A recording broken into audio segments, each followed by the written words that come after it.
यहाँ किस उद्देश्य से आए हैं? महाराज, मैंने आपको पहले भी कहा है और आज फिर से कहूंगी कि आपका इस प्रकार दासी आवाज में आना उचित नहीं। ये तो बिल्कुल उचित कहा आपने, और आपको तो यहाँ रहना ही नहीं चाहिए। यदि आप इस कक्ष में रहेंगी तो मैं बार बार इसी कक्ष में आता रहूंगा। मैं कार्य करता हूँ, मैं एक अच्छा सा कक्ष आपके लिए शीघ्र तैयार करवा देता हूँ। जी नहीं महाराज, मुझे किसी अलग से कक्ष की कोई आवश्यकता नहीं। मैं यहीं कुशल हूँ, और वैसे भी मैं धर्मा को यहाँ अकेले छोड़कर नहीं जा सकती। तो कोई बात नहीं, अपन अपने साथ ले आइए। आपका बहुत बहुत आभार महाराज, किंतु हम दोनों ही यहाँ बहुत कुशल हैं। क्या बाबा के विषय में कोई सूचना प्राप्त हुई?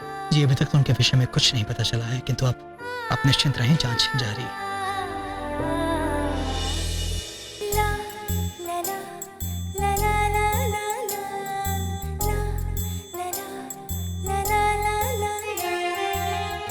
जी महाराज, आप कुछ कहना चाहते हैं? हाँ, वो ये मुझे आपको देना था। रोहित जी ने कहा है कि विवाह की रीतियों के समय आपको ये बिंदुसार के हाथों पर बांधना है। किंतु महाराज, मैं कैसे? क्योंकि आप बिंदुसार की माँ हैं, और वर की माँ होने के नाते विवाह की सारी रस्में रीतियां आपको ही निभानी है नंदिनी।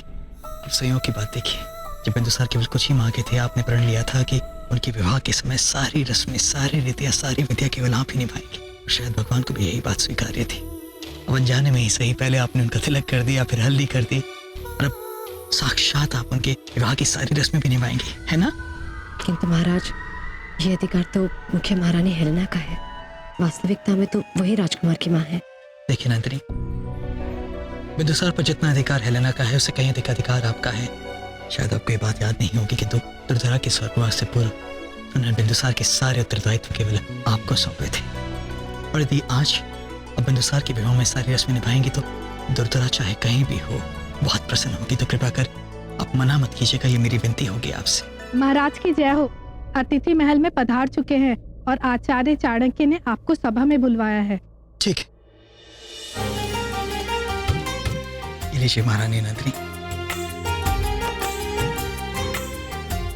और चलिए, सब आपकी प्रतीक्षा कर रहे हैं।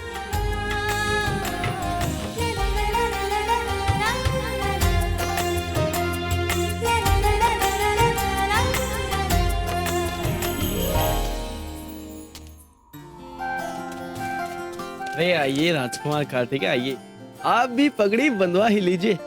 वैसे कोई लाभ तो है नहीं, अब सबसे अच्छा तो मैं दिखने वाला हूँ, और सब राजकुमारियां सिर्फ मुझे ही देखेगी। एडोनिस, विवाह समारोह में सभी अतिथियों की दृष्टि केवल वर और वधू पे ही होती है। ओफो, हे भगवान, आज के दिन के लिए मैंने कितना कुछ सोचा था कि मैं कितनी सुंदर दिखूंगी, इतनी सुंदर दिखूंगी कि सब लोग मुझे ही देखेंगे।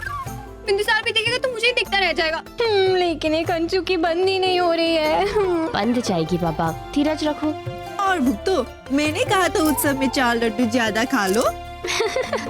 अलिस, बिंदुसार मेरे बचपन के प्रेम है, उनसे मेरा विवाह हो रहा है तो थोड़ी प्रसन्नता तो होगी ना, इसीलिए 1-2 चारू, अब जब तुमने 1-2 लड्डू ज्यादा खा ही लिए हैं तो प्रसन्नता से भूल ही रहो। चित्रा, अरे चलो एक और बार प्रयास करते हैं। हाँ। आप सब जानते हैं, जब मैं छोटा था तो सदैव देखता था, महल में कोई भी उत्सव क्यों ना हो, मामा श्री की पगड़ी सदैव मामी श्री ही बांधती थी। इस संसार में मैंने किसी को किसी से इतना प्रेम करते हुए कदाचित नहीं देखा। आज तो मैं ये पगड़ी धर्मा से ही बनवा के रहूंगा।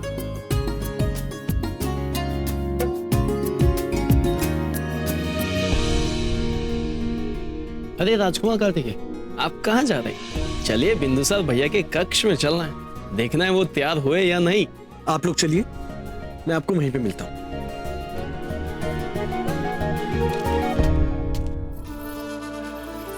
अरे धर्मा, तुम कहाँ थी? हमें यहाँ तुम्हारी आवश्यकता है और तुम महल में घूम रही हो। हमारे विवाह का मुहूर्त होने वाला है, जल्दी आओ।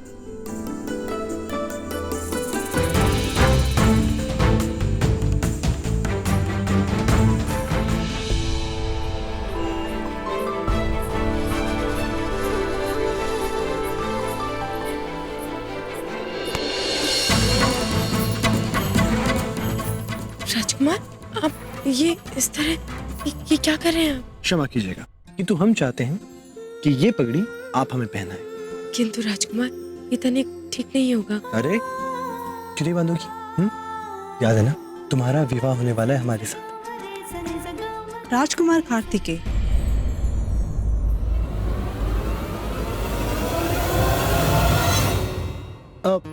राजकुमारी एलिस, अच्छा हुआ आप आ गई। अभी आप इसको कहिए कि हमारे सर पे ये पगड़ी बांध दे। अब देखिए, कदाचित आपकी ही बात मान जाए। धर्मा, राजकुमार कार्तिकेय हमारे अतिथि है और अतिथियों के सत्कार में किसी भी प्रकार की कमी नहीं होनी चाहिए। तो जैसा ये कहते हैं वैसा तुम करोगी। वो राजकुमारी तिलोत्तमा के बाल संवारने जाना है, विलंब हो जाएगा। वो प्रतीक्षा कर सकती है धर्मा। फिलहाल तुम राजकुमार कार्तिकेय की पगड़ी बनाने में उनकी सहायता करोगी।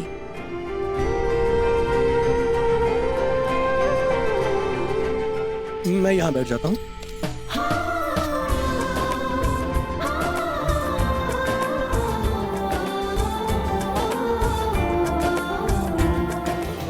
मुझे तो विवाह की रस्म बहुत पसंद है। मुझे भी। अब सोचिए, एक विवाह में कितनी प्रेम कहानियां देखने को मिल जाती हैं। कोई चोरी छुप के मिलता है तो कोई शरारत करता है, कभी नजरों से तो कभी बातों से। और ये विवाह इसीलिए इतना विशेष है क्योंकि इसमें एक बड़ी आश्चर्यजनक और प्यारी बात हुई। महाराज चंद्रगुप्त को अपना वर्षों पुराना खोया हुआ प्रेम वापस मिल गया। काश हमें भी अपना प्रेम इस विवाह में मिल जाए। आपका इस विषय में क्या विचार है? मुझे लगता है कि इस विवाह में आपकी भी प्रेम कहानी शुरू होने वाली है।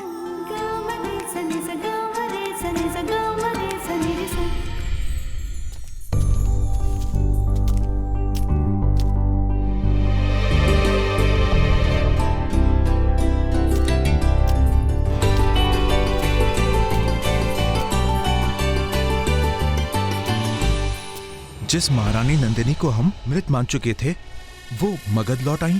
क्यों, क्या ये महारानी नंदिनी ही है? क्योंकि इतने वर्षों के बाद अचानक इस तरह से अपने महल वापस लौटना थोड़ा विचित्र है।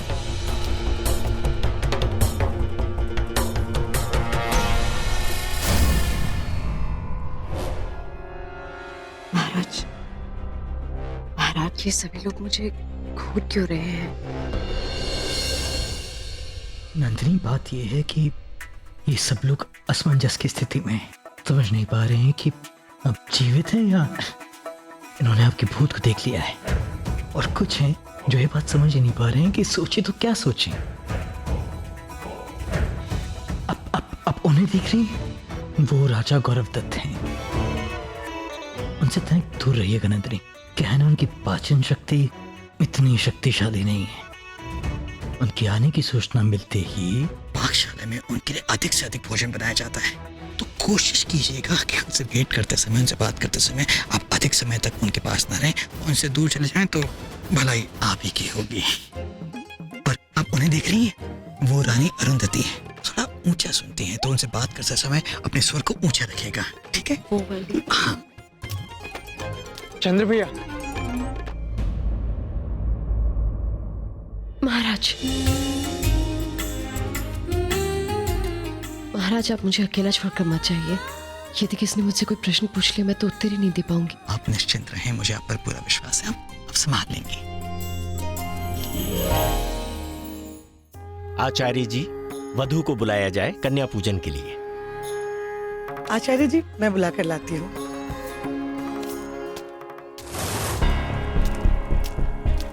राजकुमार बिंदुसार किधर है? और कक्षी ये दशा कैसी? राजकुमार बिंदुसार यहाँ नहीं है। राजकुमार कार्तिकेय, भगवान जाने वो ये सब छोड़कर बिना किसी को सूचित किए कहाँ चले गए। हमें कैसे भी करके बिंदुसार भैया को ढूंढना होगा, नहीं तो एक और तमाशा खड़ा हो जाएगा। एडॉन ने सूचित कह रहा है राजकुमार कार्तिकेय। चलिए उन्हें शीघ्र ही ढूंढते हैं।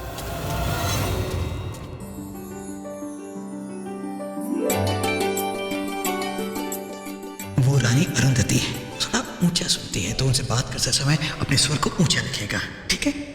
प्रणाम।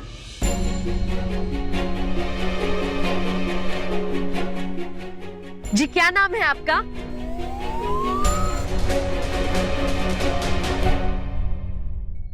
सब कुशल तो है? क्षमा कीजिएगा नंदिनी, एक क्षण यहाँ आइए। ये क्या कर रही हैं आप? क्यों महाराज, अभी कुछ समय पूर्व आप ही ने तो कहा कि वो ऊंचा सुनती है। नंदिनी, मैंने आपसे इनसे नहीं, मैंने उनके विषय में ऐसा कहा था। मुझे क्षमा कीजिए महाराज, मैंने कर दी ना भूल, इसीलिए मैं कुछ समय पूर्व आपको कह रही थी कि आप मुझे छोड़कर मत जाइए अकेला। अब क्या सोचेंगे सब मेरे विषय में।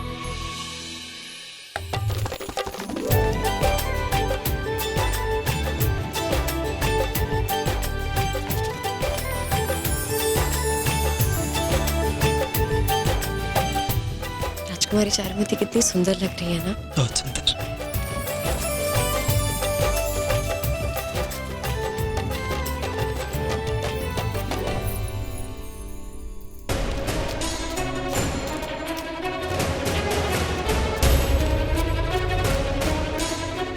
दासियों, क्या आपको राजकुमार बिंदुसार कहीं दिखाई दिए? कन्याय नमः। कन्या का चरण धोइए।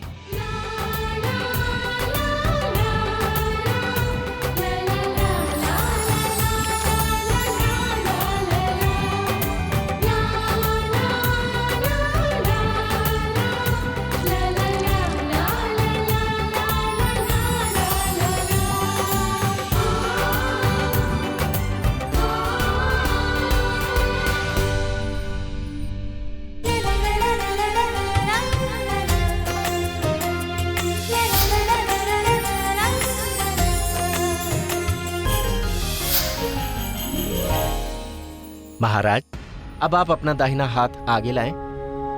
महारानी, महाराज के हाथ के ऊपर अपना हाथ रख दें।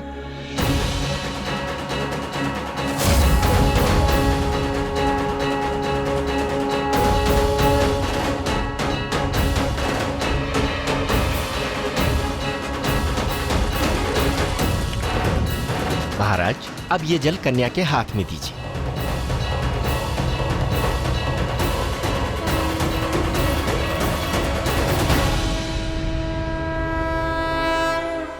वर को मंडप में बुलाया जाए।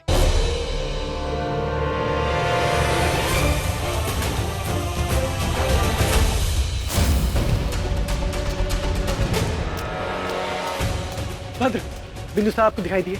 नहीं, अभी तक हमें वह दिखाई नहीं दी। क्या बकवास कर रहे हो तुम? क्या मतलब है तुम्हारा कि बिंदुसार महल में नहीं है? हमने बिंदुसार भैया को पूरे महल में ढूंढ लिया, ना जाने वो कहाँ है। भद्र के तो कार्तिकेय उन्हें अभी भी ढूंढ रहे। वाह बिंदुसार वाह, आखिर वही हुआ जो मैं चाहती थी, मेरा पुत्र बिंदुसार। आचार्य जी, विवाह का शुभ मुहूर्त निकला जा रहा है। कृपया वर को शीघ्रातिशीघ्र मंडप में बुलाया जाए। जाओ और जाकर पता लगाओ कि मुख्य महारानी हेलेना और राजकुमार बिंदुसार अभी तक आए क्यों नहीं। बिंदुसार फिलहाल महल में नहीं है, इसका मतलब ये है कि वो इस विवाह के लिए आने वाला नहीं है। तुम एक काम करते हो, मैं तुम्हें इस विवाह के लिए तैयार कर देती हूँ।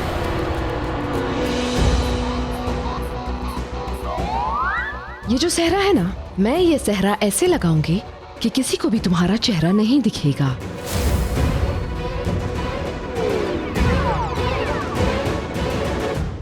मुख्य महारानी, मंडप में सब प्रतीक्षा कर रहे हैं। क्या कर रही हो तुम? सामने देखो ना। हाँ, तो तुम जाओ, हम आते। महल में सब कुशल तो है ना? राजकुमार बिंदुसार अभी तक नहीं आए। अब तक तो उन्हें शादी के मंडप में होना चाहिए था। कहीं ऐसा तो नहीं कि राजकुमार बिंदुसार मेरी पुत्री चारुमती से विवाह का इरादा बदल दिया। यदि ऐसा हुआ तो महाराजा चंद्रगुप्त इस भ्रम में ना रहे कि मैं एक छोटे राज्य से हूँ। यदि मेरी पुत्री का विवाह संपन्न नहीं हुआ, 10 राजाओं को एकत्रित कर मैं मगध पर आक्रमण करने में कतई नहीं सोचूंगा। मैं पुत्री के पिता की पीड़ा समझ सकता हूँ। भले मैं चंद्रगुप्त मौर्य का बहनोई हूँ, परंतु इस विषय में मैं आपके साथ हूँ। ऐसा कौन सा पिता है जो अपनी पुत्री का इस प्रकार तिरस्कार देख सकता है कि भरे मंडप में उसका होने वाला पति आए नहीं। ये सारा मेरे सर पर, ये तो बिंदुसार भैया का है ना? अच्छा अच्छा अच्छा, अब समझा मैं। अब मुझसे ज्यादा बिंदुसार भैया से प्रेम करती हो, इसलिए से ना मुझे पहना रही हो, ताकि पिताश्री को जब ये सब पता चले तो बिंदुसार भैया नहीं, उनकी जगह मेरी गर्दन कलम हो जाए। नहीं नहीं नहीं, मुझे नहीं बनना पिताश्री की तलवार से, और मैं नहीं पहनूंगा ये सारा। यदि तुमने मेरी बात नहीं मानी ना, तो फिर मैं तुम्हारी गर्दन पर तलवार चला दूंगी। इसलिए चुपचाप सहरा पहनो।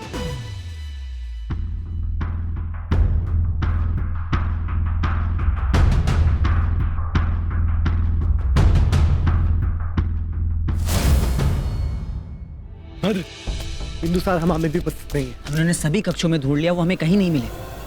आइए। आखिर मैं क्यों चारुमती से विवाह करूं? वो तो बिंदुसार से करने वाली थी ना। इसी में तुम्हारी समझदारी है, जरा अपने दिमाग से काम लो। फिलहाल किसी भी तरीके का युद्ध करने की परिस्थिति नहीं है हमारी। कई वर्षों से महाराज ने कोई युद्ध नहीं लड़ा है और फिलहाल बिंदुसार भी महल में नहीं है। देखो जोनिस, मैं हमेशा से ये स्थान तुम्हें देना चाहती थी, इस बात को समझो।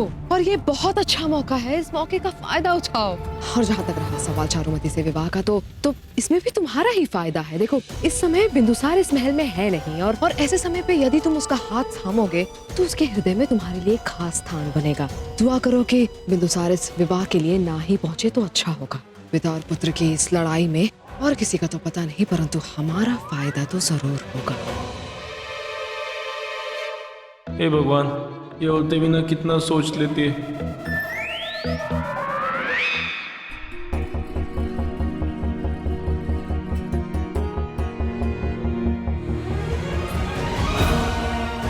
जाओ, जाकर बिंदुसार को बुला कर लो।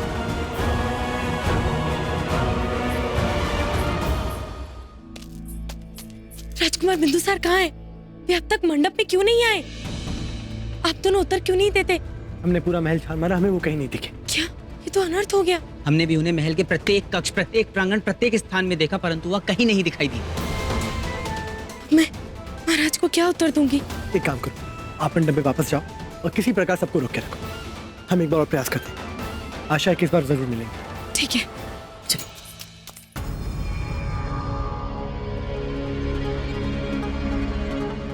आचार्य जी, मुख्य महारानी हेलेना युवराज बिंदुसार को लेकर आ रही हैं।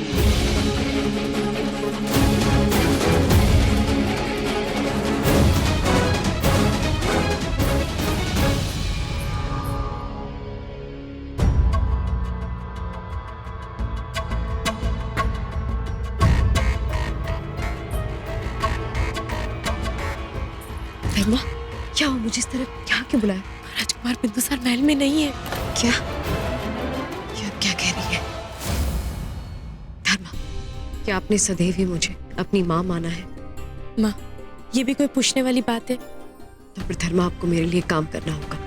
क्या आप ये कार्य करेंगे? आप बोलकर तो देखिए, मैं आपके लिए अपने प्राण तक दे सकती हूँ। बताइए क्या करना होगा मुझे? धर्मा, ये कार्य अत्यंत कठिन है, परंतु हमें विश्वास है कि आप कर लेंगी। धर्मा, आपको कहीं से भी, कैसे भी युवराज बिंदुसार को इस महल में वापस लेकर आना होगा। माँ, ये आप क्या कह रही हो? मैं ऐसा नहीं कर सकती माँ। उसने सदैव आपका अपमान किया है, आपको प्रत्यक्ष प्रताड़ित किया है। नहीं माँ, मैं ऐसा नहीं कर सकती। मैं जानती हूँ पुत्री, मैं ये भी जानती हूँ कि आप युवराज बिंदुसार को कभी भी पसंद नहीं करती थी, और अवश्य मेरे मुख से सारे शब्द सुनकर आपको आश्चर्य हो रहा होगा। किंतु सत्य तो यह पुत्री, युवराज बिंदुसार की क्रोध के पीछे उनकी आंखों में पीड़ा दिखाई देती है। वो पीड़ा जो एक पुत्र को तब होती है जब वो अपनी माँ को याद करता है। उसकी माँ की स्मृतियों ने उसे पीड़ा से परिचय करवाया है। धर्मा, मुझे नहीं ज्ञात कि मैं महारानी नंदिनी हूँ या नहीं, किंतु युवराज बिंदुसार के साथ मुझे एक विचित्र सी संबंध की अनुभूति होती है, और इसीलिए मैं नहीं चाहती कि युवराज क्रोध में आकर वो ऐसा कार्य कर जाए जो उन्हें नहीं करना चाहिए। धर्मा, उस राजकुमारी के विषय में तो सोचो जिसके स्वप्न बिखर जाएंगे और महाराज का सबके समक्ष तिरस्कार होगा, वो अलग। धर्मा, नहीं, युवराज और महाराज के बीच और भी अधिक भेद पड़ जाए, ये मैं नहीं देख पाऊंगी। तुम्हें ये करना ही होगा धर्मा। युवराज को लेकर आ जाओ, युवराज को वापस लेकर आ जाओ धर्मा। नहीं माँ, नहीं, आपको मेरे समक्ष हाथ जोड़ने की कोई आवश्यकता नहीं। आप मुझसे कुछ कहें और मैं ना करूं, ऐसा कभी नहीं हो सकता।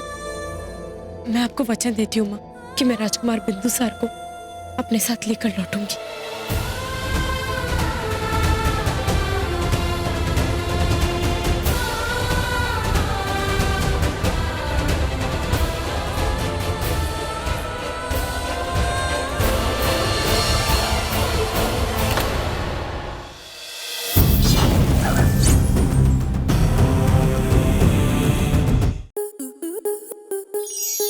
स्टार प्लस के ऐसे ही और बेहतरीन लम्हे देखने के लिए सब्सक्राइब करें हमारे YouTube चैनल को।